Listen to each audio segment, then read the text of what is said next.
ایک باحجاب خاتون میٹرو میں سوار ہوئی۔ دروازے سے گزرتے ہوئے اس کی چادر ایک جگہ اٹک گئی، جسے خاتون لڑکھڑائی۔ ایک خاتون جس نے نامناسب اور تنگ لباس پہنا ہوا تھا چیخ کر بولی، یہ کیا کر رہی ہو اور کیسا لباس پہنا ہوا ہے؟ اس گرمی میں میٹرو میں بیٹھے بقیہ افراد بھی متوجہ ہوئے، لیکن اس باحجاب خاتون نے جلدی سے خود کو سمیٹا اور اسی خاتون کے ساتھ جا کر بیٹھ گئی۔ جب میٹرو چل پڑی تو اس باحجاب خاتون نے اس خاتون کو کان میں کہا کہ یہ چادر میں نے تمہاری خاطر پہن رکھی ہے۔ یہ سن کر اس خاتون نے کہا کہ میری خاطر؟ میں نے تمہیں کب کہا کہ میری خاطر تم چادر پہنو اور اس گرمی میں پسینے سے شرابور ہو؟ اس نے کہا، بالکل، میں نے یہ لباس تمہاری خاطر پہنا ہے تاکہ اگر ایک دن تمہارا شوہر کے جس نے تم سے نکاح کیا ہے اور عہد کیا ہے کہ وہ تمہارے علاوہ کسی اور خاتون کی طرف نظر اٹھا کر نہیں دیکھے گا،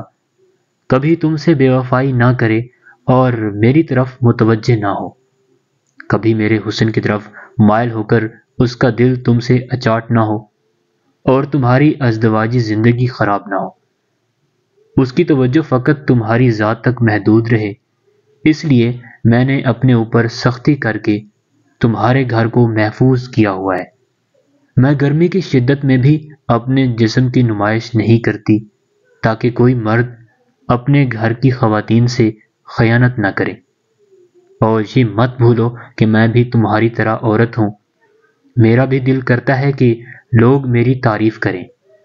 اور جب تک میں نظروں سے اوجھل نہ ہو جاؤں لوگ میرے حسن کی مدح کریں، لیکن میرا بھی ایک شوہر ہے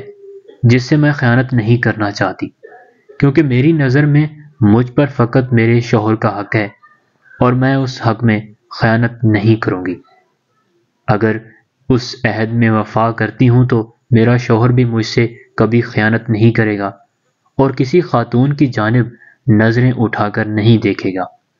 لیکن تم جیسی عورتوں نے جن کے گھروں کی حفاظت ہم اپنے حجاب سے کرتی ہیں، اپنے جسموں کی نمائش کر کے مردوں کو اپنی طرف متوجہ کرتی ہیں اور اپنے حسن کی طرف لبھاتی ہیں، مردوں کی ایک ایک نظر کی بھیک مانگتی ہیں۔ اب تم بتاؤ، اعتراض مجھ پر کرنا چاہیے یا مجھے تم پر؟ یہ سن کر وہ خاتون شرمندہ ہوئی اور اس نے کہا کہ کبھی میں نے اس معاملے کو اس زاویے سے نہیں دیکھا تھا۔ اس حقیقت کو مغربی خاتون سمجھ چکی ہے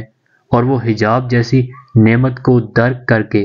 اسلام کی طرف مائل ہو رہی ہے۔